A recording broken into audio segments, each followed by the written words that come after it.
ನಮಸ್ತೆ ವೀಕ್ಷಕರೇ, ನಾನು ಈ ದಿನ ಒಂದು ಕಪ್ ಗೋಧಿ ಹಿಟ್ಟು ಮತ್ತು ಸ್ಟೀಲ್ ಬಟ್ಲುಗಳಲ್ಲಿ ತುಂಬ ಸಾಫ್ಟ್ ಆದಂಥ ರುಚಿಯಾದಂಥ ಕೇಕ್ ಮಾಡೋದು ಹೇಗೆ ಅಂತ ತೋರಿಸ್ಕೊಡ್ತಾ ಇದ್ದೀನಿ.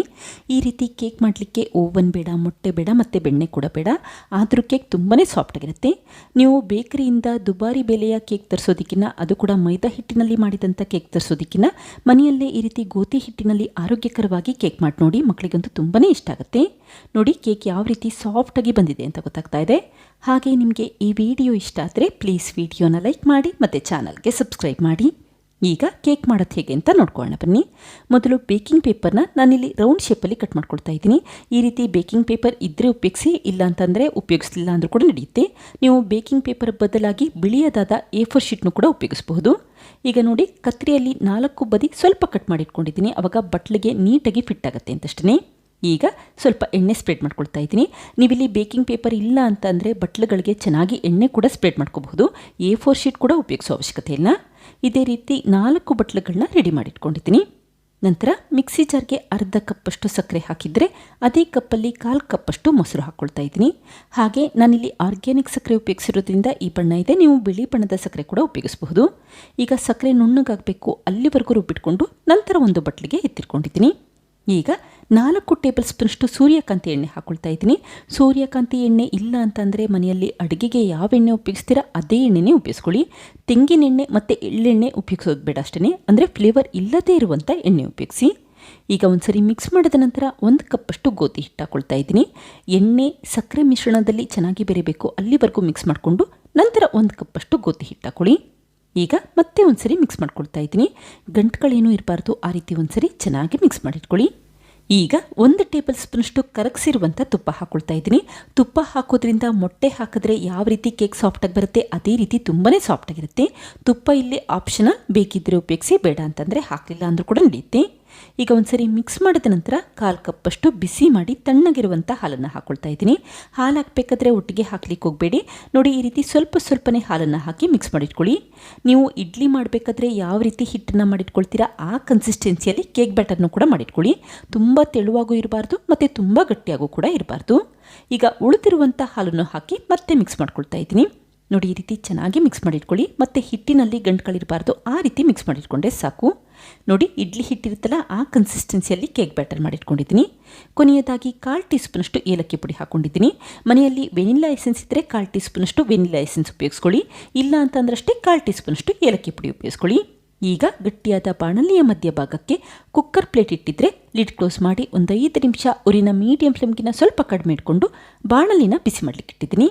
ಇದೇ ಸಮಯದಲ್ಲಿ ಕೇಕ್ ಬ್ಯಾಟರ್ಗೆ 1/4 ಟೀ ಸ್ಪೂನಷ್ಟು ಅಡುಗೆ ಸೋಡಾ ಹಾಗೆ 1 ಟೀ ಸ್ಪೂನಷ್ಟು ಬೇಕಿಂಗ್ ಪೌಡರ್ ಹಾಕಿ ಜರಡಿ ಮಾಡ್ಕೊಳ್ತಾ ಇದ್ದೀನಿ. ಜರಡಿ ಮಾಡ್ಕೊಳ್ಳೋದ್ರಿಂದ ಸೋಡಾ ಮತ್ತು ಬೇಕಿಂಗ್ ಪೌಡರಲ್ಲಿ ಸಣ್ಣ ಪುಟ್ಟ ಗಂಟುಗಳಿದ್ರೆ ಅದೆಲ್ಲ ಹೊರಟೋಗುತ್ತೆ. ಈಗ 1 ಟೇಬಲ್ ಸ್ಪೂನಷ್ಟು ಬಿಸಿ ಮಾಡಿ ತಣ್ಣಗಿರುವಂಥ ಹಾಲನ್ನು ಹಾಕಿ ಮತ್ತೆ ಮಿಕ್ಸ್ ಮಾಡ್ಕೊಳ್ತಾ ಇದ್ದೀನಿ. ಹಾಗೆ ಬೇಕಿಂಗ್ ಪೌಡರ್ ಮತ್ತು ಸೋಡಾ ಹಾಕಾದ್ಮೇಲೆ ಕೇಕ್ ಬ್ಯಾಟರ್ನ ತುಂಬ ಸಮಯ ಹೊರಗಡೆ ಇಡ್ಲಿಕ್ಕೆ ಹೋಗಬೇಡಿ. ತಕ್ಷಣವೇ ಬೇಯಲಿಕ್ಕೆ ಇಟ್ಕೊಳ್ಳಿ, ಆವಾಗ ಕೇಕ್ ಚೆನ್ನಾಗಿ ಉಬ್ಬಿ ಬರುತ್ತೆ. ನೋಡಿ, ಈಗ ಒಂದ್ಸರಿ ನೀಟಾಗಿ ಮಿಕ್ಸ್ ಮಾಡಿಟ್ಕೊಂಡಿದ್ದೀನಿ. ತಕ್ಷಣ ಈ ಮಾಡಿಟ್ಟಂಥ ಕೇಕ್ ಬ್ಯಾಟರ್ನ ಬಟ್ಲುಗಳಿಗೆ ಹಾಕ್ಕೊಳ್ತಾ ಇದ್ದೀನಿ. ನಿಮ್ಗೇನಾದರೂ ಈ ರೀತಿ ಸ್ಟೀಲ್ ಬಟ್ಲಲ್ಲಿ ಕೇಕ್ ಮಾಡಲಿಕ್ಕೆ ಇಷ್ಟ ಇಲ್ಲ ಅಂತಂದರೆ ಕೇಕ್ ಟಿನ್ ಉಪಯೋಗಿಸಬಹುದು, ಅಥವಾ ಯಾವುದಾದ್ರೂ ಅಲ್ಯೂಮಿನಿಯಂ ಪಾತ್ರೆ ಕೂಡ ಉಪಯೋಗಿಸಬಹುದು. ನೋಡಿ, ಕೇಕ್ ಬ್ಯಾಟರ್ನ ಕೇವಲ ಅರ್ಧ ಭಾಗದಷ್ಟೇ ಹಾಕ್ಕೊಂಡಿದ್ದೀನಿ. ನಂತರ ಈ ಬಟ್ಲುಗಳನ್ನ 1-2 ಬಾರಿ ನೆಲಕ್ಕೆ ಟ್ಯಾಪ್ ಮಾಡ್ಕೊಳ್ಳಿ. ಆವಾಗ ಕೇಕ್ ಬ್ಯಾಟರಲ್ಲಿ ಏರ್ ಬಬಲ್ಸ್ ಇದ್ದರೆ ಅದೆಲ್ಲ ಹೊರಟೋಗುತ್ತೆ. ಕೊನೆಯದಾಗಿ ಸ್ವಲ್ಪ ಕಟ್ ಮಾಡಿರುವಂಥ ಬಾದಾಮಿ ಹಾಗೆ ಸ್ವಲ್ಪ ಟೂಟಿ ಫ್ರೂಟಿಯಿಂದ ಡೆಕೋರೇಟ್ ಮಾಡ್ಕೊಳ್ತಾ ಇದ್ದೀನಿ. ಬಾದಾಮಿ ಮತ್ತು ಟೂಟಿ ಫ್ರೂಟಿ ಇಲ್ಲಿ ಆಪ್ಷನಲ್, ಕೇಕ್ ನೋಡಲಿಕ್ಕೆ ಇನ್ನೂ ಚೆನ್ನಾಗಿ ಕಾಣಲಿ ಅಂತಷ್ಟೇ ಉಪಯೋಗಿಸ್ಕೊಂಡಿದ್ದೀನಿ.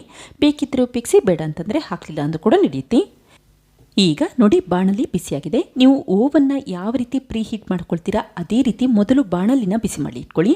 ನಂತರ ಬಟ್ಲುಗಳನ್ನ ನಿಧಾನಕ್ಕೆ ಜೋಡಿಸಿಟ್ಕೊಂಡು ಲಿಡ್ ಕ್ಲೋಸ್ ಮಾಡಿ 20ರಿಂದ 25 ನಿಮಿಷ ಸಣ್ಣ ಉರಿ ಅಥವಾ ಲೋ ಫ್ಲೇಮಲ್ಲಿಟ್ಟು ಬೇಯಲಿಕ್ಕಿಟ್ಟಿದ್ದೀನಿ. ಈಗ ನೋಡಿ, 25 ನಿಮಿಷ ಆಗಿದೆ. ಕೇಕ್ ಕೂಡ ಚೆನ್ನಾಗಿ ಉಬ್ಬಿ ಬಂದಿದೆ. ಈ ರೀತಿ ಸಣ್ಣ ಕಡ್ಡಿ ಅಥವಾ ಟೂತ್ ಪಿಕ್ ಹಾಕಿದ್ರೆ ಕೇಕ್ ಅಂಟುತ್ತಾ ಇಲ್ಲ ಅಂತಂದರೆ ಚೆನ್ನಾಗಿ ಬೆಂದಿದೆ ಅಂತ ಅರ್ಥ. ತಕ್ಷಣವೇ ಸ್ಟವ್ ಆಫ್ ಮಾಡಿಕೊಂಡು ಬಟ್ಲುಗಳನ್ನ ಹೊರಗಡೆ ಎತ್ತಿಟ್ಕೊಳ್ಳಿ. ಅಕಸ್ಮಾತ್ ಕೇಕ್ ಏನಾದರೂ ಇನ್ನೂ ಟೂತ್ ಪಿಕ್ಕಿಗೆ ಅಂಟ್ಕೊಳ್ತಾ ಇದೆ ಅನಿಸಿದ್ರೆ ಮತ್ತೆ 5 ನಿಮಿಷ ಲೋ ಫ್ಲೇಮಲ್ಲಿಟ್ಟು ಬೇಯಲಿಕ್ಕಿಟ್ಕೊಳ್ಳಿ. ನೋಡಿ, ಕೇಕ್ನ ಬಟ್ಲಲ್ಲಿ ಅರ್ಧ ಭಾಗದಷ್ಟೇ ಹಾಕಿದ್ದು ಬಟ್ಲು ತುಂಬ ಕೇಕ್ ಆಗಿದೆ, ಅಂದರೆ ಚೆನ್ನಾಗಿ ಉಬ್ಬಿ ಬಂದಿದೆ. ಈಗ ಕೇಕ್ ತಣ್ಣಗಾದ ನಂತರ ನಿಧಾನಕ್ಕೆ ಬಟ್ಲಿಂದ ಎತ್ತಿಟ್ಕೊಳ್ತಾ ಇದ್ದೀನಿ. ಬೇಕಿಂಗ್ ಪೇಪರ್ ಹಾಕಿರೋದ್ರಿಂದ ಸುಲಭವಾಗಿ ಬಟ್ಲಿಂದ ಕೇಕ್ನ ತೆಗೆದಿಟ್ಕೋಬಹುದು. ಹಾಗೆ ಮೊದಲೇ ಹೇಳಿದಾಗೆ ಬೇಕಿಂಗ್ ಪೇಪರ್ ಇಲ್ಲ ಅಂತಂದರೆ ಬಟ್ಲುಗಳಿಗೆ ಚೆನ್ನಾಗಿ ಎಣ್ಣೆ ಸ್ಪ್ರೆಡ್ ಮಾಡಿಟ್ಕೊಳ್ಳಿ, ಆವಾಗ ಕೂಡ ಕೇಕ್ನ ತೆಗೆದಿಟ್ಕೋಬಹುದು. ಈಗ ನಿಧಾನಕ್ಕೆ ಬೇಕಿಂಗ್ ಪೇಪರ್ನ ಕೂಡ ತೆಗೆದಿಟ್ಕೊಳ್ತಾ ಇದ್ದೀನಿ. ನೋಡಿ, ಬೇಕಿಂಗ್ ಪೇಪರ್ಗೂ ಕೂಡ ಸ್ವಲ್ಪ ಕೂಡ ಕೇಕ್ ಅಂಟಿಲ್ಲ, ಅಷ್ಟು ಸುಲಭವಾಗಿ ತೆಗೆದಿಟ್ಕೊಳ್ತಾ ಇದ್ದೀನಿ. ಹಾಗೆ ಈ ಕೇಕ್ ಅಂತೂ ತುಂಬಾ ರುಚಿಯಾಗಿರುತ್ತೆ. ಒಂದ್ಸರಿ ಟ್ರೈ ಮಾಡಿ ನೋಡಿ, ಖಂಡಿತ ಮತ್ತೆ ಮಾಡ್ತೀರಾ. ಈಗ ಒಂದು ಕೇಕ್ನ ಕಟ್ ಮಾಡಿ ತೋರಿಸ್ತೀನಿ ನೋಡಿ, ಯಾವ ರೀತಿ ಸಾಫ್ಟಾಗಿ ಕಟ್ ಆಗುತ್ತೆ ಅಂತ ಗೊತ್ತಾಗುತ್ತೆ. ಮೊಟ್ಟೆ ಹಾಕಿದ್ರೆ ಯಾವ ರೀತಿ ಕೇಕ್ ಉಬ್ಬಿ ಬಂದಿರುತ್ತೆ ಮತ್ತು ಒಳಭಾಗ ಎಲ್ಲ ಚೆನ್ನಾಗಿ ಬೆಂದಿರುತ್ತೆ, ಅದೇ ರೀತಿ ಈ ಕೇಕ್ ಕೂಡ ಬೆಂದಿರುತ್ತೆ. ಒಂದ್ಸರಿ ಟ್ರೈ ಮಾಡಿ ನೋಡಿ, ಖಂಡಿತ ಮತ್ತೆ ಮಾಡ್ತೀರಾ. ನೋಡಿ, ಸ್ಪಾಂಜ್ ರೀತಿಯಲ್ಲಿ ಸಾಫ್ಟಾಗಿ ಕೇಕ್ ಬಂದಿದೆ. ಹಾಗೆ ಈ ಕೇಕ್ ಪೀಸಸ್ಗಳನ್ನ ನೀವು ಸ್ಟೋರ್ ಮಾಡಿ ಕೂಡ ಇಡಬಹುದು. ಈ ಕೇಕ್ ಪೀಸಸ್ಗಳನ್ನ ಏಟೆಡ್ ಬಾಕ್ಸಲ್ಲಿ ಸ್ಟೋರ್ ಮಾಡಿಟ್ರೆ ಹೊರಗಡೆ ಇಟ್ಟರೆ 3 ರಿಂದ 4 ದಿನ ತನಕ ಸ್ಟೋರ್ ಮಾಡ್ಕೋಬಹುದು. ಫ್ರಿಜ್ಜಲ್ಲಾದರೆ 1 ವಾರದ ತನಕ ಸ್ಟೋರ್ ಮಾಡ್ಕೋಬಹುದು. ಆದಷ್ಟು ಏಟೆಡ್ ಬಾಕ್ಸ್ ಅಥವಾ ಯಾವುದಾದ್ರೂ ಸ್ಟೀಲ್ ಬಾಕ್ಸಲ್ಲಿ ಸ್ಟೋರ್ ಮಾಡಿ ಇಟ್ಕೊಳ್ಳಿಸ್ತೀನಿ. ಈಗ ಉಳಿದಿರುವಂಥ ಕೇಕ್ನು ಕೂಡ ಸಣ್ಣ ಸಣ್ಣ ಪೀಸಸ್ಗಳಾಗಿ ಕಟ್ ಮಾಡ್ಕೊಳ್ತಾ ಇದ್ದೀನಿ.